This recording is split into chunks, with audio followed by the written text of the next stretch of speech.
LiteFinance, the world of financial freedom. Hello, it's Monday 24th of April and it is a time to start the market forecast in which we will get very important numbers that will surely shake the markets. Starting as usual with the calendar. On Monday nothing is happening as usual, so the data will begin to publish on Tuesday with the CB consumer confidence. On Wednesday we will get core durable goods orders from the US and crude oil inventories. On Thursday, which will surely be the most important day of the week, we will get a preliminary US GDP. On Friday, we will get a CPI from Tokyo agglomeration, BOG press conference, preliminary GDP numbers this time from Eurozone, and PCE inflation figures from the US. So as you can see, data of a very high importance for the evaluation of the current state of the economy. So the broader fundamental analysis, so we could start with a forecast that if the US leads the world into a recession, demand for the dollar will fall. Deteriorating macroeconomic data, disappointing corporate reporting, and the first increase in emergency Fed lending in the last 5 weeks convince us that a recession is a matter of time. If so, that the future of Euro-USD bears is gloomy. Now even such a hawk as Cleveland Fed President Loretta Mester claims that the end of a monetary cycle tightening is close and that further decisions of the central bank will depend on the data. According to the Commonwealth Bank of Australia, the recession will come in the middle of the year.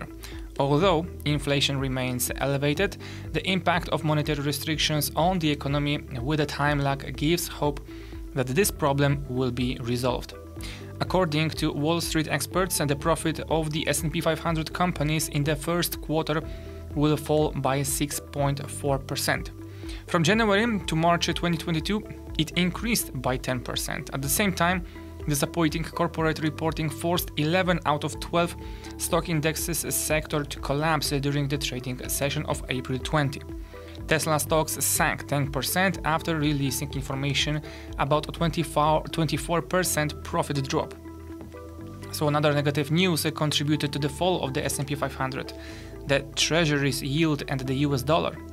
So manufacturing activity data from the Philadelphia Fed has collapsed to the lowest levels since May 2020. Recurring jobless claims have fallen to the bottom since November 2021. Home sales on the secondary market have declined 13 in the last 14 months. And the former hawk's neutral comments, disappointing corporate reporting, weak macro statistic and growth in emergency lending increase the chances of a recession, as well as attempts by Euro-USD bulls to strengthen. Alas, Christine Lagarde spoiled their mood.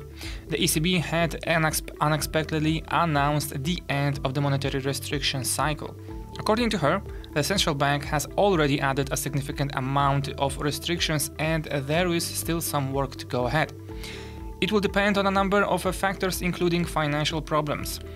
Christine Lagarde's words look unusual given the expected increase in the deposit rate by another 75 basis points to 3.75%. Capital Economics predicts the cost of borrowing at 4%. The company believes that the banking crisis did not allow the ECB to give direct instructions for a rate hike in the future.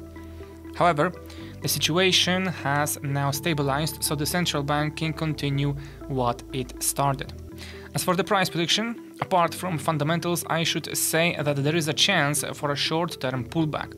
We are consolidating right now in a narrow channel. There are a couple of signals that there is a significant indecision in the market, although some indicators such as RSI shows us very strong divergence signal, which gives us a hint that the price could fall in the short term at least. Okay, that will be all from my side. Thank you for watching and I'll see you in the next video. Goodbye.